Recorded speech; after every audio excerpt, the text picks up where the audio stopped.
And as Dr. Ziuku said, he talked about the access. He talked about 62%, which means 38% people are permanently in the dark. So those are the kind of challenges that we are facing. And as we talk of transition, we are talking of transitioning from people using not so clean energy, and then we should talk of transitioning from people with no energy at all that need to have access. I hope we're ready to go now. Okay, so the 10 Gorges project is an example that I'm going to demonstrate to you how we envision transitioning to clean energy. So I'm going to look at universal access. I think as SDG 7 envisages or assess the targets, we are looking at the availability, affordability, and access to electricity. And most of you may be aware that most African governments are looking at universal access by the year 2030. Then I'll talk about the importance of energy in transitioning. I mean, if you don't have energy, I think most of the SDGs as set out by the UN General Assembly are not possible. So you can see the role that energy plays. So in terms of this 10 Gorges project that we are talking about, we are looking at resources along the Zambezi and Kafue river basins. Most of you are familiar with Kariba Dam.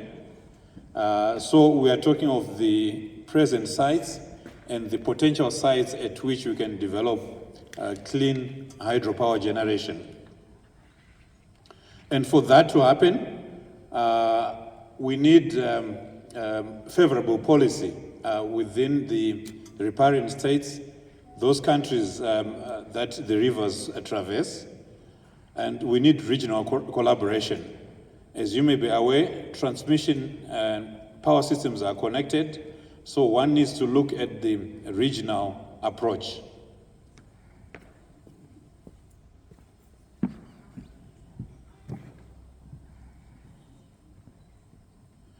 So that's just a depiction of the Zambezi River Basin.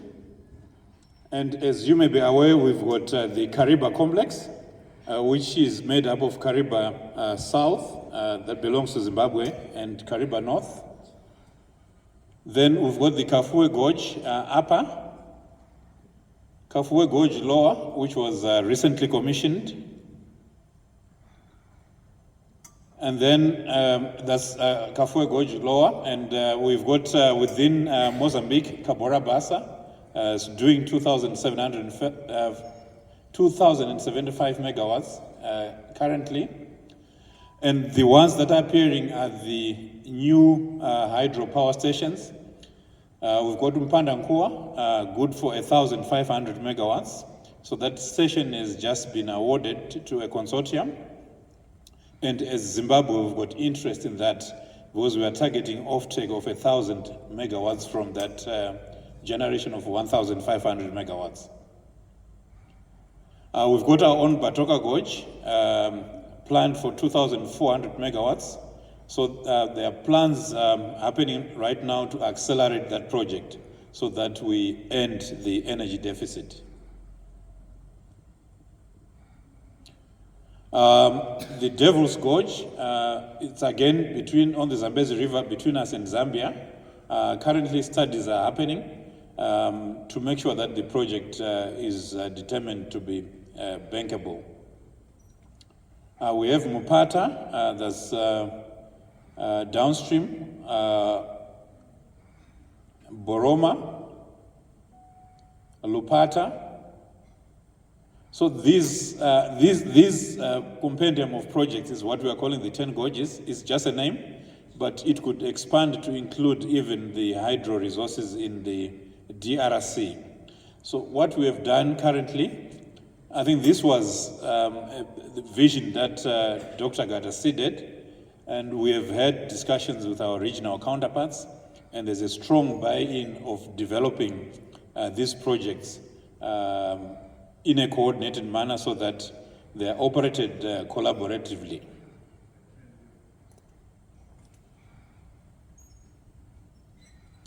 So what do we see coming out of the 10 Gorges, and what do we need? I think one fundamental is the restructuring of the Southern African power pool electricity markets. Members may be aware that we've got a market, more or less like a stock exchange that operates in Harare. The headquarters in Harare, but it operates across a number of countries, Southern African countries, and power is traded through bilateral contracts, which are more long-term, and then even on an hour-to-hour basis, where participants put up bids and offers and prices for power, which are matched, and then these are transacted. So something like that is happening, and we need to reform this power pool so that it even cuts across to other parts of Africa. There's the Eastern African power pool, the Western African power pool, and what we require is a situation where power can flow from any part of Africa to a client who needs the power. The emerging green industrial parks, this is a new development which will require a lot of power. Some of you may be aware of a project that was commissioned on the Great Dyke, where a lot of our energy minerals will be processed, lithium, nickel, graphite, and so forth. So all those industries will require a lot of clean energy. Mozambique, I think, is going to have one of the biggest green energy industrial parks in Africa. We are told they will require about 6,000 megawatts. We are looking at energy banking that will be made possible by the 10 Gorges project. You may be aware that hydrology is playing havoc, and that's coming from climate change. We've not been able to operate Kariba to its full capacity. We've got an installed capacity of 1,050 megawatts, but currently we are running on an average of 650, thereabout, slightly over, slightly below that. Yet we've got 400 megawatts lying idle, but that's because there's not enough water in the lake, and that's coming from climate change. So what we are planning is to deploy a lot of solar resources. You may be aware we've got small ones, 5 megawatts, 2 megawatts, and so forth, but we now need solar big time, of the order of hundreds of megawatts. And the advantage that this will have is that during the day, you can run your solar to maximum capacity because the sun is there, and then we reduce the water usage in Kariba. At night, when the sun has gone down, of course, you would have very limited storage on the solar. If you put full-scale battery storage, it becomes quite expensive. Then we run Kariba to full capacity. Some of the sites that we've looked at along those 10 gorges can have pumped storage facilities. So what you do is, at times where the cost of energy is low, you pump the water back, so you are reserving your energy, and then you run these stations when the price of energy is higher. Then we also look at the opportunity of using hydro-kinetic energy. If you look at most of the big facilities, you have to build a dam, which is quite costly, and then you use the gravity to generate the power. But we've got a lot of rivers that run for most parts of the year, where one could install turbines and use that hydrokinetic energy to generate power. We've seen some countries that are using this, and you can produce quite a large amount of power, 2-3 megawatts, aggregate those, and then we are going green. You may have heard of the floating solar on Lake Kariba. So quite a few companies are looking at that, at the feasibility. The idea is that the water surface is lying idle, so you could install your solar panels on that water surface, and then you achieve two things.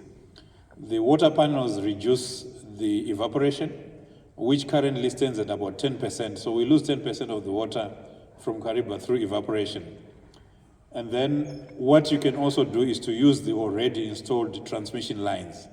So we've got capacity to move power from Kariba to Alaska, to Sherwood, to Harare, So those lines, again, when you're not running the hydro stations, can be used to convey the solar power. So as I talk, you can see the need, not just for the generation stations, but for major interconnecting transmission projects. And we've got quite a few of those that are being planned in conjunction with our neighbors. Between Mozambique, Zimbabwe, South Africa, there's what is called the Mozisa project. Zimbabwe, Zambia, Botswana, Namibia, we've got the Zabona project. And then we've got another, currently we are taking power from Kabora Bassa, but we need to strengthen that link so that we can take more power from Pandankua and the other stations that are being developed.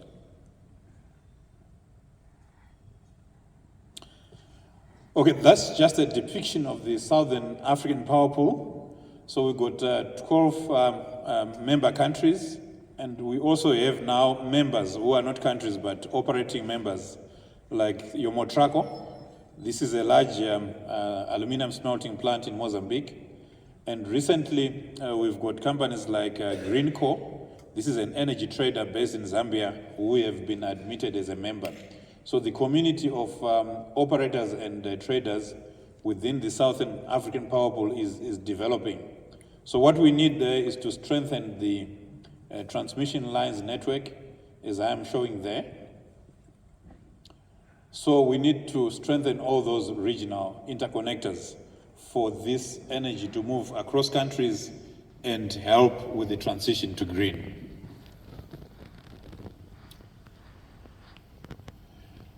That just gives you an idea of the sub-demand, focused up to 2025, and I'll go straight away to the shortfall. Currently, SAP is short of about 6,500 megawatts, and by the year 2025, we envisage a shortfall of close to 12,000 megawatts. So you can see the gap is closing, mainly because the projects that I'm talking about are long-term. To develop those large hydro projects, you are looking at 7 to 8 years, raising the financing and then the actual construction. So this demonstrates how desperately we need to deploy our solar and wind resources to close this gap in the meantime. Now, I'll talk about the market structure so that you see where the failures have come from. So at the moment, when you look at the power trading within the country and across countries, the utilities have been the buyer. So in our case, ZETDC has been buying power from HCB, that's Hydro Kabora Bassa of Mozambique, and from EDM, from ZESCO, and so forth.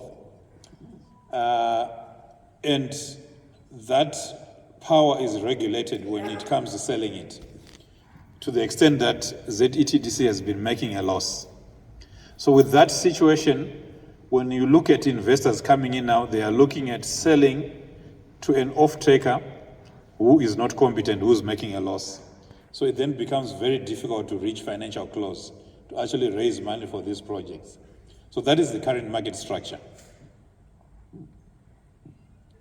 So you would have your PPAs between the producer and ZETDC, who then sells to large customers, like your miners, your ferrochrome smelters, and so forth. So that's the current market structure. And it's got downsides, so we are saying, let's remove this structure, let's come up with a new structure. So this current structure, just an illustration, a major group of customers was getting power at 6.7 cents from the year 2015 to about 2022 October, yet that power was bought from the suppliers at 9 cents. So you can see the kind of loss that the utility was incurring. So on every unit of electricity that was sold, ZETDC was losing 2.3 cents.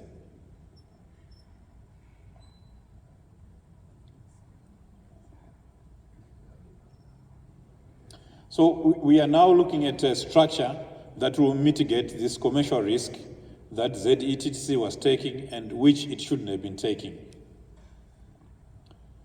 with the same players, your 10 Gorges and other producers. We are looking at a situation where now the consumer of the energy, those factories, those smelters, enter into an arrangement directly with the producer of the energy. And then your electricity company in the middle is like the road. They transport that power and are paid for that service. So in that situation, the risk now moves to the consumer of the power, and ZETDC does not have to carry any losses. So that's a major change in the market structure. I'll go to another structure that has been implemented in this country to transfer risks to the consumers. You might have heard of the Intensive Energy User Group of Zimbabwe. So in 2022,